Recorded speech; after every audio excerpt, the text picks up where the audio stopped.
Breaking news, breaking news, breaking news.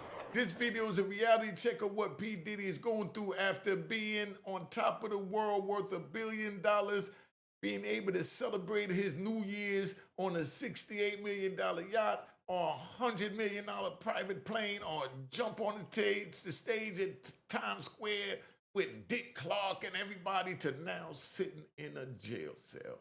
We just did one on Lil Durk. Go back and check that out on what he going through so you understand that. I just did 26 years in federal prison and I was on top of the world for my era.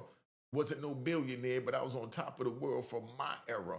And they wound up grabbing me from grace and putting me down for 26 years. And this is what we're trying to prevent the youth from going down. So sit back, enjoy the ride, and know we take no hostages. All right?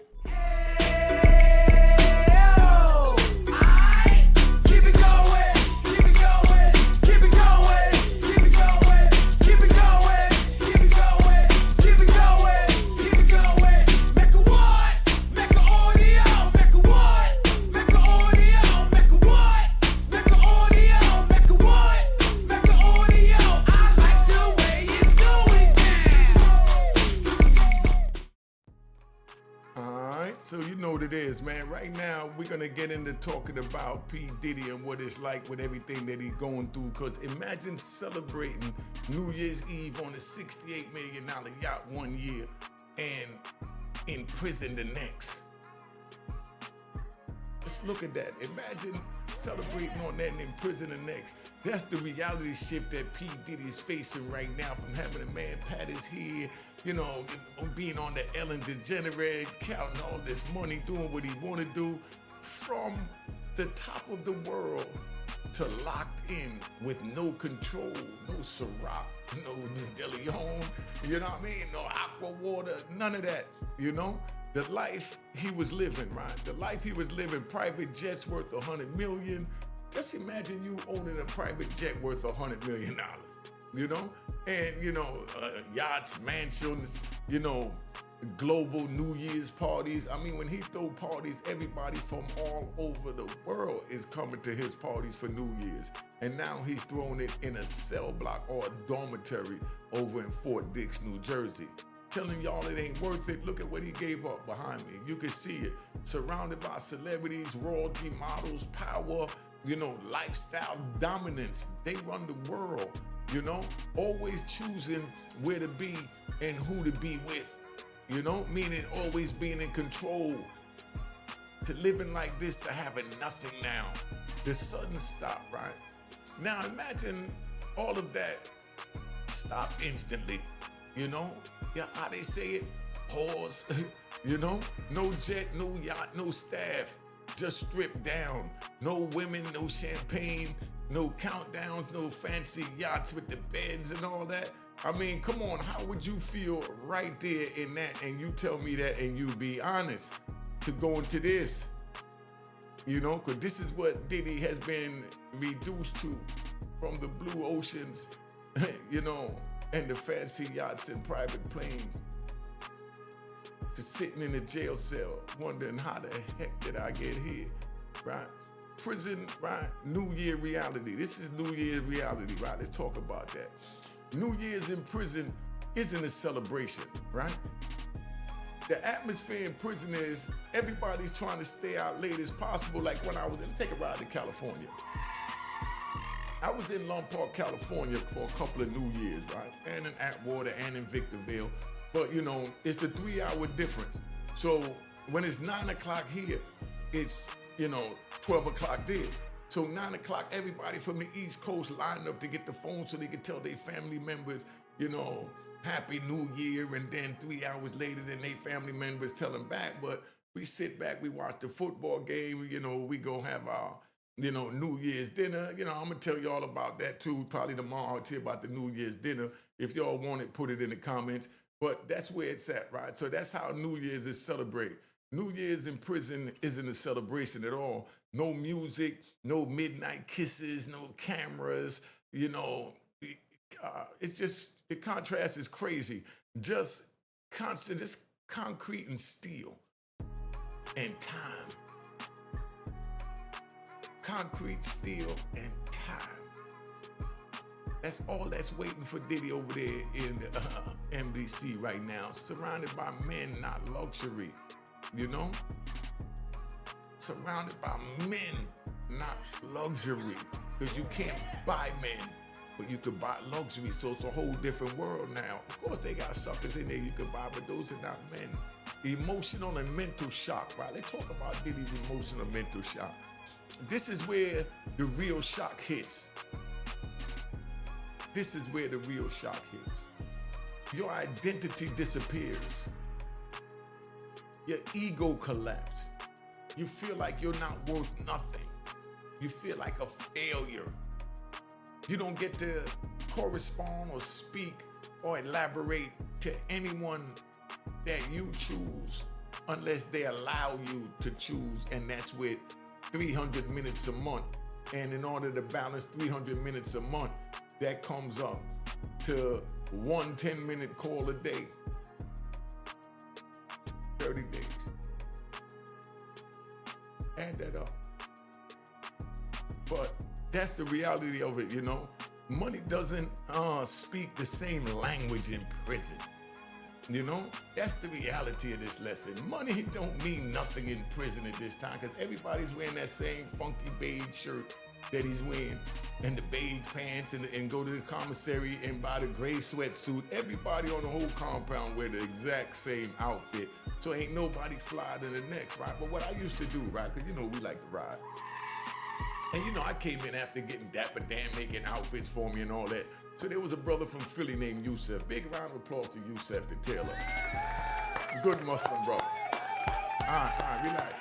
Relax, man. Yo, y'all that excited, man, hit the like button. Hit the like button and leave a comment. Give me an emoji if y'all that excited like this. I'm gonna tell you about Yusef, right? Yusef had some clothes that he used to make out of the sweatsuits. So I wanted a 3/4 jacket, you know, safari type with two little square pockets on the top, two big square pockets on the bottom with the overlapping on it. But I wanted one with the dark color, you know, the light color first. Original jacket and the pockets I want to be dark color with light labels on it, and the collar reversed as the color, the joining, the sleeves, and I got it all made up all fancy. And I've got the pants made, the cargo pants with the cargo pockets out of sweatsuit. And I got pictures of that. If y'all want to see it, I'll put it up, right? I'll put it in the comments. And then I'm leaning up on the wall and I'm taking pictures out there, and the captain walked by and I look more hip than the captain with his tight polyester shoes and pants on. You know, I'm looking at him like, whoa. And he looked like, hold on, where did you get that? Where did you get that? That's contraband. I said, nah, man, I brought this from the commissary. He said, no, you didn't. We don't sell that on the commissary. I said, why? Because it's too fly? He said, nah, it ain't that it's too fly. It's just that it's too goddamn fly. I said, oh, man, ain't this a kick in the neck? So next thing I know, he put out a memo that we couldn't alter our commissary sweatsuits no more because we used to get the joints made. He said, yeah, but they were all unique. If you want to say that I did that, you know what I mean? Got them caught up with that. But they say, nah, you too fly. But, you know, everybody had it. And it was called Yusef wear, if y'all want to know what I'm talking about. You know, you're forced to sit with yourself for a reflection of who you are while you're in prison. That's the emotional, you know, mental shock of this. And that's what Diddy's doing now. He's sitting with himself, forcing himself to reflect on how he wound up there. Now, the ultimate reality check, right? Fame doesn't protect you from consequences, you know?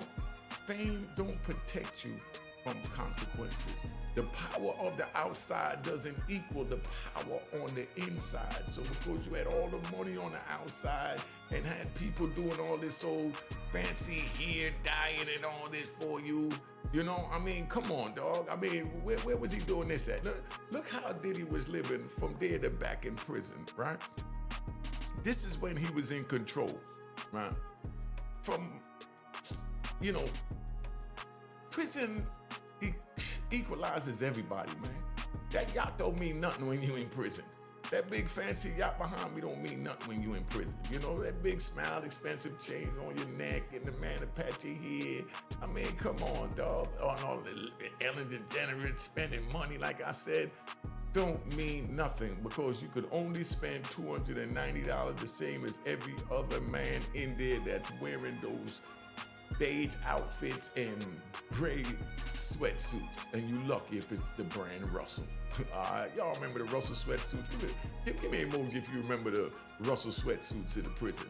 From control to routine. So from being in control to have to go by the federal BOP routine. From choosing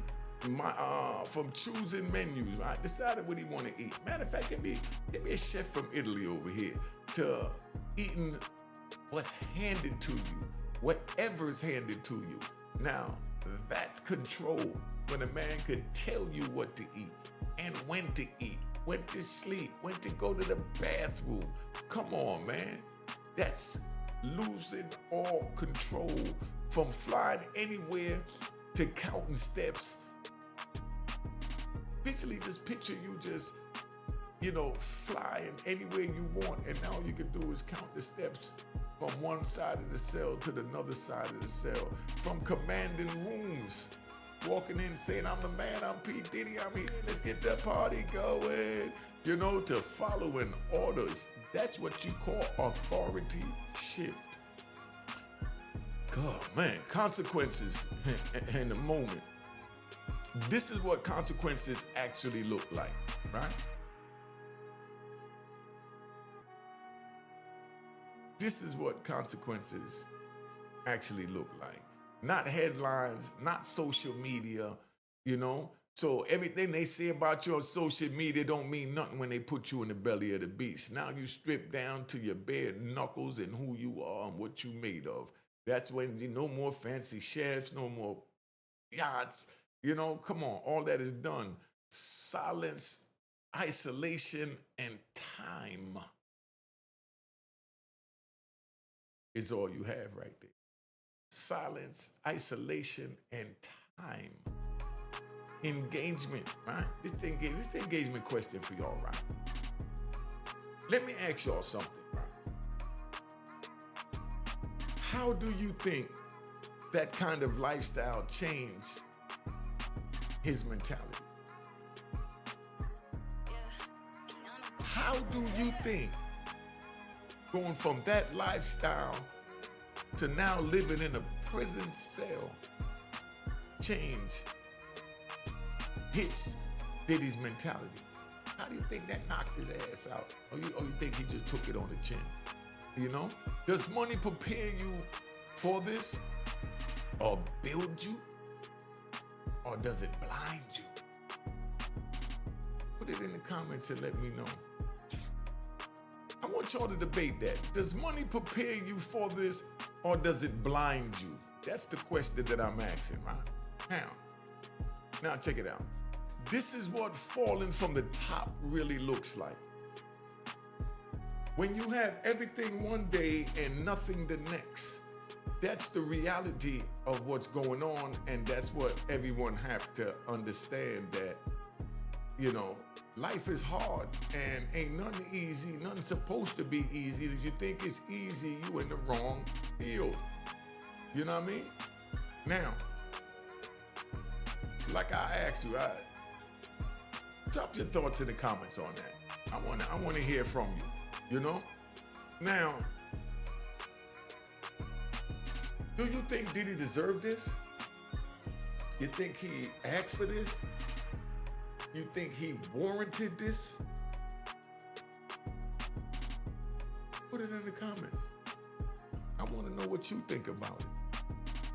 Because I know how hard it is to be sitting in there going from dealing with that many people and being able to have all the Ciroc and De Leon you want and bounce around and work out and drink aqua water. I mean, come on, man. He was on top of the world, and now he's sitting in a cage, but nobody stopped to think about it because nobody cares, because everybody said, oh, he's on top. We got to pull him down. Don't forget, we are part of the crab in the barrel mentality. Not saying that he's innocent for what he did, because he's probably guilty of sin for 99% of all that. But what they took him to the court of law for don't seem like nothing close to what I heard social media screwing up for the last 3, 4, 5 years, really. Y'all put it in the comments what you think about that he wasn't charged with none of this stuff that he's still being accused of and going to social media trial for right now. Right now, Diddy's on social media trial. He's standing trial on social media for crimes that was never even brought against him in the federal court when they just took him to court for the biggest charge in the United States, which is the RICO. And then he beats that. And he will be at his yacht soon. And we're going to see how many people want to be sleep in the beds in the yacht, all on the joint. I mean, come on, look how fly this yacht is. Let's see how many people is going to flock to him again. And let's see how many he's going to allow in. How do you think Diddy is going to move this time when he come out? Put it in the comments. You think he's going to be more militant and get real street soldiers behind him that could help him? Or you think he's just going to stay to himself? Or do you think he's going to continue to get a whole new breed of yes men and Farnsworth Bentleys and, you know, all the security guard? Or you think he's going to start that crap up again? How do you think P. Diddy's going to move? That's what I want y'all to really put in the comments to tell me how you think Diddy's going to move on that. I've been on here long enough. Make sure you subscribe to my daughter's YouTube channel at Juanita Mecca Audio. My man, Real Boss TTTV. That's the Real Boss TTTV at YouTube. Here, the slamming music, the mixtapes when you just chilling in the house, riding in the car. And if you want to hear your prison stories and don't want to see these fancy yachts, go check out Unique Mecca Audio Prison Stories on Mecca Audio TV. Because we in the house. What we doing, y'all? We riding. Cheers, cheers, toast the crime, toast the crime, the crime, the crime, the crime.